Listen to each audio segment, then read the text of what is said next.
Good evening, Lithium.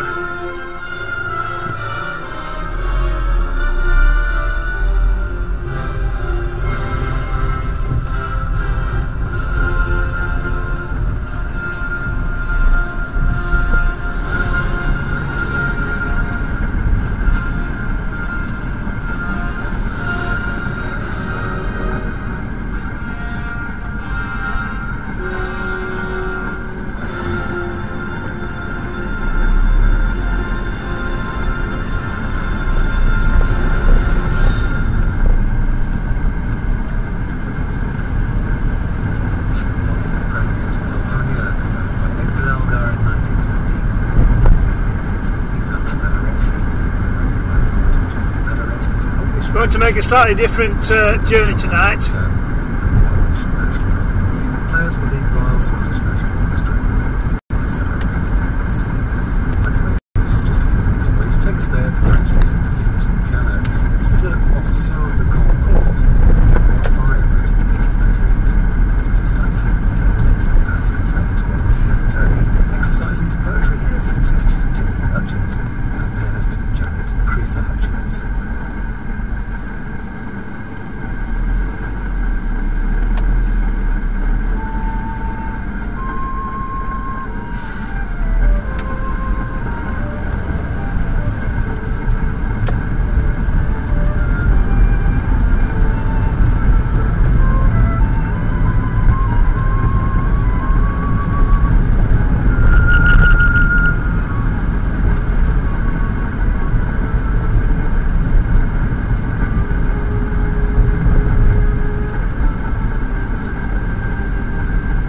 I don't usually come this way, so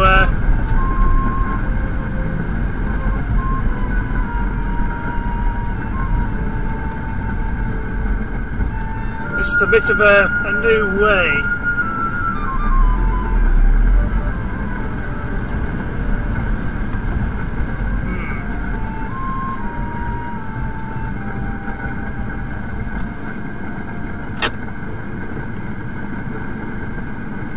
I don't think Donna's actually here, Lithium.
Looks like they're doing something down here today.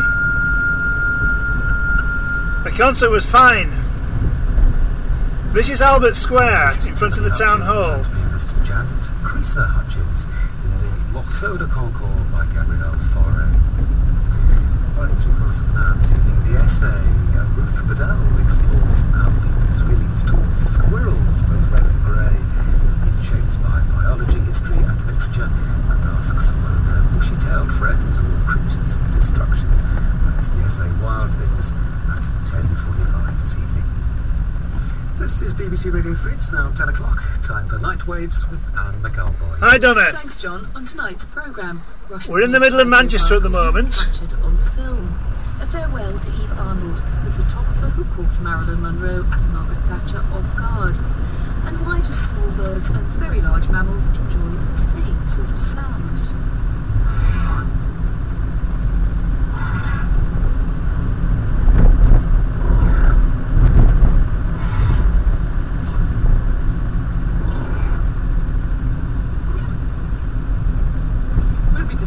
that unites the musical tastes of small birds and big sea creatures and asking what beauty has to do with evolution. But first, Eve Arnold, the celebrated portrait photographer who died recently aged 99, and whose work spanned decades of show business, social change and politics. A new exhibition at the Art Census Gallery in London shows the wide sweep of her work, from Marilyn Monroe, off-screen and off-guard, to moving pictures of American. This is where the Manchester bomb blew up. We've just passed it now. Arnold combined a modern photographer's eye for the interaction of the famous and the crowd, with a gentle pathos which shines from her work. She was introduced to photography by a boyfriend as a hobby and ended up as the first woman to join the prestigious Magnum agency. Besides her work as a chronicler of the age of the public celebrity, she captured scenes of everyday life in China and Russia in the Cold War, and settled in London to record the swinging 60s for the Sunday Times magazine. I'm joined by Eamon McCabe, photographer and former picture editor for The Guardian, and by Sandra Cheadle, an old friend of Eve's who's edited the book that accompanies the exhibition. Now, Eamon, when did you first accompany Eve's work? Was it the famous work of Marilyn Monroe? Where was this taxi going? For me, it was really, I was on The Observer, and I was seeing her work in the Sunday Times magazine, colour photographs. We've just passed the tramway there. Then I was lucky enough to interview her for City Limits magazine, which deals with, and got a lot of the history, and she was fascinating, amazing woman. The only strange thing was she was a lovely petite woman, and she had cowboy boots on, and as a photographer, it was a perfect subject. So after I'd done my little taping and got my interview, I said to her, Eve, can I just do a little picture just to go... Hello, the black dog. ...money at that time. But she wouldn't let me take a photograph, which I found very odd, you know, the photographer not letting another photographer take the picture. But I loved it to bits, and she was very, very open about her work. And I've known her for years, and obviously then when you now look at the historical stuff, in the 50s in America, that's the stuff that really moves me, the stuff that's very, very strong. Oh, I was going to ask you what had really touched you, because I think it's something... The wrong keyboard for your laptop. So you've not got it back yet. The very well-known celebrity portraits of the swinging 60s. You know, working in Britain, the work I have trouble with is the English work. I look at the English photographs, and I don't get that same sort of engagement that's in the American work or in Puerto Rico and wherever. This is one of the main roads, yes. You know, she obviously worked for Sunday Times, I believe, on a 6 month a year contract, and the pictures are a bit sort of. And I'm glad Zoe was sitting over there so she can't kick me. But in terms of, I found them very sort of touristy and not engaging like the early work. The early work is really engaging and very strong. I find that the English work, sad to say, a little weak. Zelda, would you like to kick back? I think I would. I think that the eccentricity that Eve found that was so English might not necessarily be recognised if you are English. And I think that the work that she did with the Salvation Army, I think the work that she did, really, the stuff that is possibly not published by the Sunday Times, but that Eve did in England is actually of exactly the same calibre. And I find it self-conscious. You know, the people in the pictures look so much more self-conscious than the Americans did. The work in poverty-stricken America is so strong, and there's a real engagement with the camera. And I've forgotten that. We're doing good tonight for getting traffic lights. Just to give listeners a bit of a sense of what we're talking about here, we've been to the exhibition today. I mean, she is choosing quite difficult subjects in many cases, like Margaret Thatcher, a rather remarkable picture. 4 more days, oh dear. Hair slightly mussed in the wind, then looking very self-conscious in front of statues. That's not good. She's very good at photographing the young Queen, the Queen in the 1960s. So these are slightly difficult targets. It's privileged Britain that I have a trouble with. It's the boarding schools and all that kind of thing. When I look at the pictures, I just think I don't feel engaged. It doesn't feel like a photographer's been a fly on the wall with them. They feel set up to. Well, Zelda, you knew her when she moved to London. What did motivate her work at that time? Was it privileged Britain, or was she bringing a foreigner's eye to it to see things that perhaps we don't see about ourselves? I think what's fascinating is that a lot of the things that Eamon might be objecting to are possibly things that were commissioned work, and that her own personal projects were things that she really got to grips with. I mean, the feminist movement was about to sally forth, and what Eve did rather than become a feminist, she was very interested in the women that lived and worked without men. So she would photograph the young novitiates in a church, and she would also go to a lesbian wedding that would be in Clapham and have stiletto heels stomping all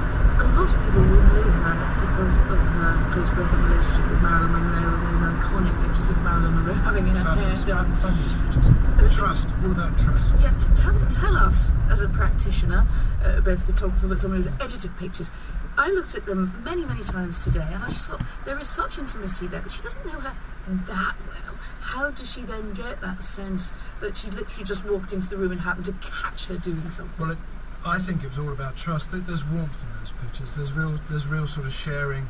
There's no prevention of taking a picture. I mean, I take pictures of famous people. I get 5 minutes. I get the impression that Eve on those sets had days, long time. And there's a natural, relaxed feel to nearly all of the pictures, and also the tantrums and the tears. It was a powerful body of work. I'm not saying Eve was not a great photographer. So for me, she didn't seem to capture Britain very well. What was she like personally? You were a close friend. There's a very nice film of her working and responding to people talking about her work. And often those films are slightly the boring bit of the exhibition, but I thought she was absolutely fascinating. She was a self-confessed workaholic. She worked all the time. Whoever was working with her, my goodness, we didn't know that we could work that hard, and then Eve would work more. She worked and worked and worked, and if she wasn't taking pictures or thinking about pictures, she was making books, and yet she was also a fantastic hostess and such a loyal friend and so generous with her time. I mean, I think she had that combination of making you want to be a better person and to do more and to work harder, at the same time as she would give you credit for whoever you were and whatever. Yes, you I do. did. And that's I've come down here to show you some of the Manchester skyline. Generosity, all in one go. You know, she comes over when she's I don't know how much you can see of it. She liked the sort of underside of societies, didn't she? I rather like the Chinese and Russian work, which doesn't look glamorous, but it is just that picture of the divorcing couples sitting in Moscow and it's pretty sort of overly, but then suddenly this dark shadows are looming between them. That's like a book cover, isn't it? Yeah, I think she did get hold of Russia very well. Maybe not too much China again, a little bit sort of negative on that, but no, she was superb. I'm sitting here. Which portraits do you really like? I love the picture. I love, if I could have a huge poster on my wall, would be the bar girl in Havana in Cuba. It's just the most wonderful picture. I'm a great fan of black and white, and this has just got so much mood in it. We don't know whether this girl's in real trouble or whether she's drunk or whatever. It's just wonderful. It has so many different emotions in it. So that's sort of modern absinthe thing to it. Well, it looks like it's not but it just moves me so much, that picture. There's several others in the pictures, one of the program I believe, which she looks so forlorn when she's got a hand wound, which is strapped to the dress. It's just a wonderful, powerful portrait, and probably the best in the show. So she died in 1989 in this past January. What do you think will remain of her influence in work, or stamp that she leave on the Although she was being given the title of being a woman photographer, I do think the fact that she was a woman really early on, and very much a man's world, she never wanted to be credited for having achieved just because she was a woman or despite being a woman. But in fact, she did do all of that, and so that there's a lot more, and I come across in universities all over that aspire to being like Eve Arnold, because it's quite interesting, isn't it? Open doors and be with people and go places. And I think because she was so little and so polite and dignified, and she had such a great way that she achieved a great deal. And I think that possibly it's the example, but also she's left this great legacy of empathy in pictures, and that she truly believed when she started that she was going to make a better world. Eamon, do you think that she changed the way we see the magazine photographer? Gosh, I'm not so sure. As I say, I don't think the magazine work was so strong. I think where she was very strong was books. Looking through this book that Toby's put together, it's a wonderful book, and the order of it is just wonderful. It's really strong, and there's hardly any English pictures in it. Thank you, Eamon McCabe. Zelda Cheadle, and All About Eve is on at London's Art Census Gallery until April 27th. Elections in Russia are imminent, and Moscow's busy major ring road has been thronged by protesters accusing the Kremlin of vote rigging and repressing democracy. On top of Moscow's tinderbox sits the Prime Minister, Vladimir Putin, a man whose ruthless treatment of his rivals has been a trademark of his years in power. One of the most prominent of them is Mikhail Khodorkovsky, imprisoned since 2003 on charges of major theft and corruption. You know, when he walks in a room, immediately you know that he is a boss. I mean, he is the one you want to talk to. It's not because he is good looking. Some people will find he's good looking and so on. He's not very tall. He's not, he doesn't have this kind of physical presence because of his physical characteristics, but because of kind of aura. A clip from the new film Khodorkovsky. Access to the oligarch, imprisoned first in Siberia and now in a remote labour camp, has been virtually impossible since his arrest. But the German filmmaker Cyril Tushy... Now why is that guy in the middle of the road? ...another world of Russian power play and to make contact with the country's most prominent political prisoner. I think we might have a drunk driver in front of us. Started by asking him whether Mr. Khodorkovsky was really a victim or his own misfortune. I didn't want to put the justice thing first page.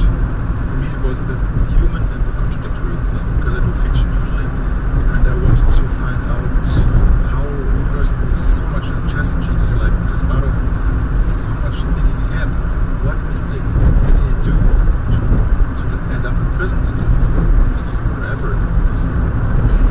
And yet, one of the reasons that his case became so controversial in Russia was that he was one of the people who got so very rich, so excessively rich, out of Russian state assets after the collapse of the Soviet Union. Definitely, Russians are trained in anti-capitalism during socialist time, and of course in the 90s all the Russians who lost the security of Soviet Union and saw only 10 rich dudes raking in all the money, and that's clear that you have built up antipathies. And the third thing is the propaganda machine after 2000. You can really repeat it and then people believe. You repeat as Putin that we are hunting the bad oligarchs and hiding the fact that you're now becoming the biggest oligarchs yourself, as Putin is, I think, is right now. And what is so fascinating about him? Evoke him a bit for us, people who haven't followed the story. Well, from the beginning, where I wanted to do a fiction film, fascinating is that you're coming from rags to riches and back. That's one thing. And you have the cowboy thing that two male dominant people are fighting, like Putin and Khodorkovsky. I always think when if Putin and Khodorkovsky would be women, the conflict would have ended up totally differently. And the third thing is the hero part. Doing something which is not just overhuman. Human is to save your money, save your... We're all being very legal tonight. It's getting dangerous. And he came back. Well, almost all of us. To get imprisoned. So all sane people wouldn't do that. So we wanted to find out why he did that. And of course his heroic step to come back is not heroic. And if heroic, he was shooting his own feet. People in the film have different views about that. Some need to make mistakes, as well. You just couldn't argue with my father, so in a way trying to tell him not to be heroic. There was no point, whether it was heroic or some of his assistants said stupidity. He wasn't a man who could have...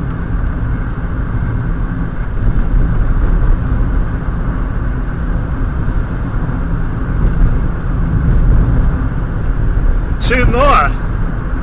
Oh dear. I know Viper was saying something in Frank's channel about somebody having died. I've been to a concert Midwest, I'm coming back now.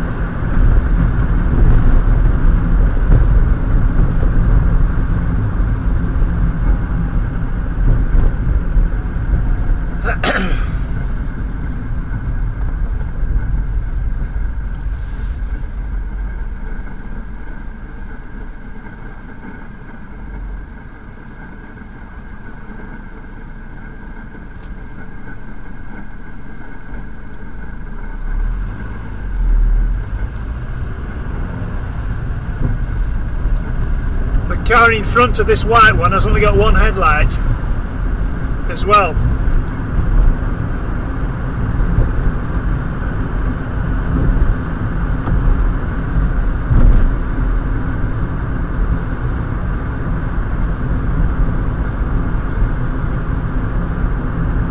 famous novelist.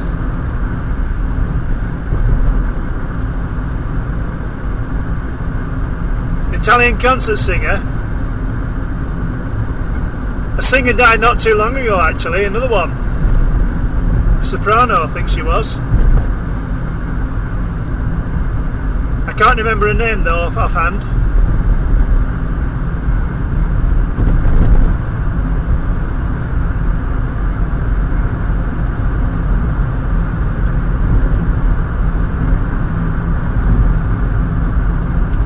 Now this white car's probably going to go in the middle lane here, I would think. Oh no, he's not doing. That's a surprise.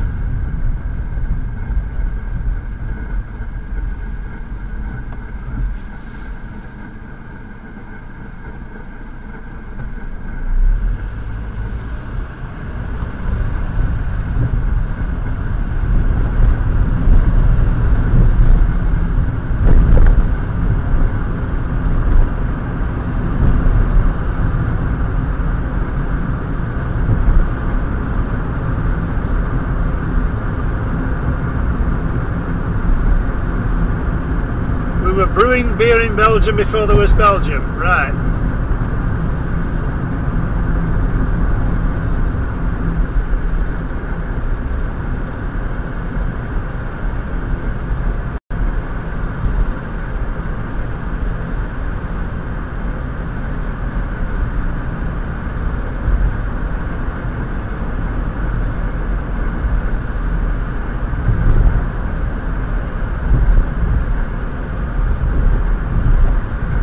I don't know why this chap's in the middle lane. What's he going to turn right?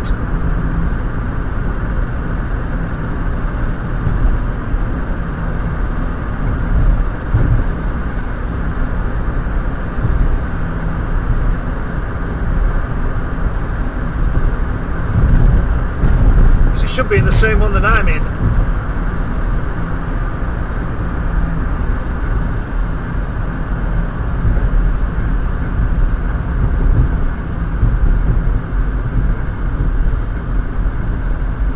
The lines here on the road are not very well marked.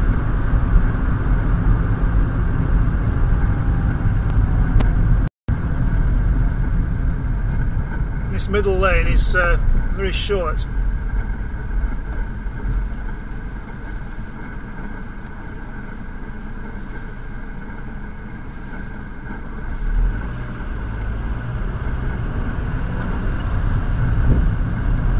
I don't think we get through these lights.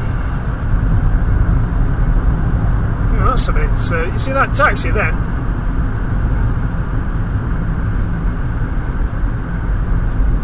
No signalling or nothing. Just pulled out in front of me.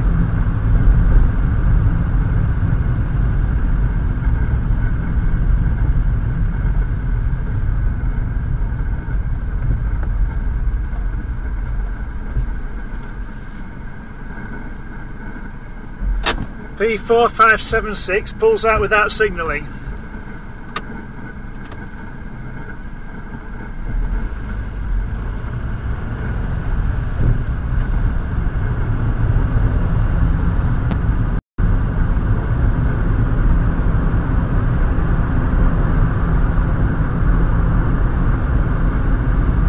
See the speed sign on the left flashing?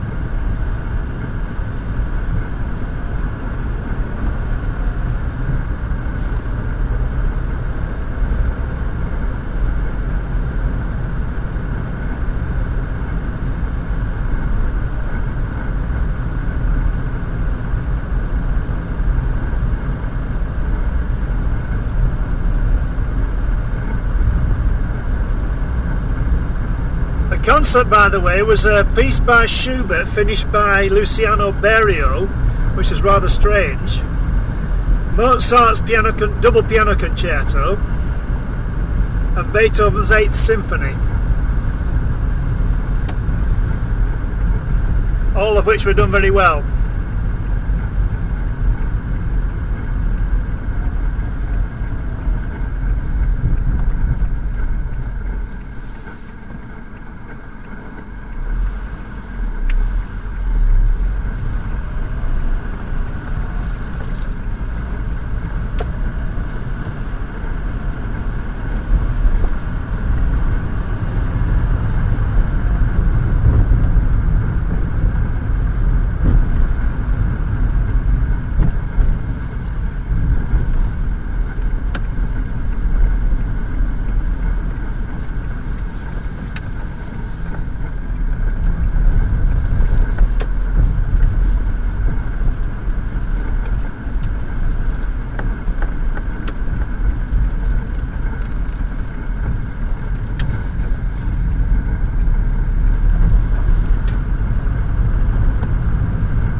I'm going to shut you lot off when I get home, by the way.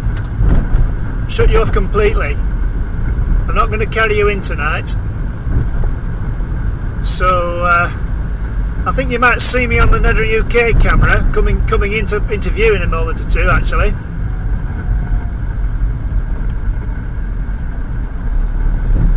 I left that one running.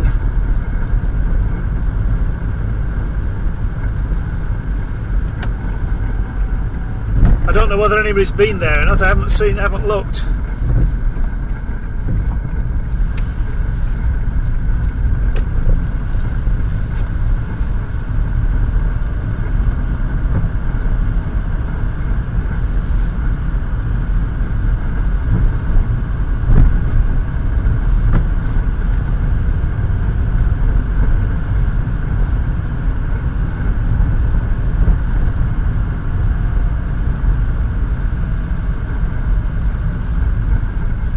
Should have seen me come onto the camera,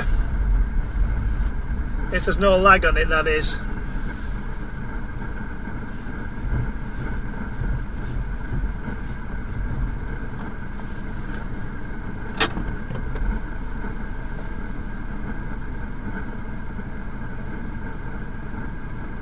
Alright.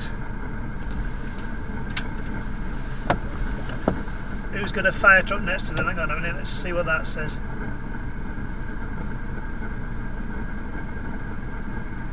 A fire truck driving with one headlamp. Right, typical. Okay, guys. I'll see you on the camera inside, but I'm closing this one down now. Okay, I'm minimising the chat as well. So, bye for now. I'm not going to type anything, I'm just going to say bye for now. So I'll see you when I see you inside. Okay?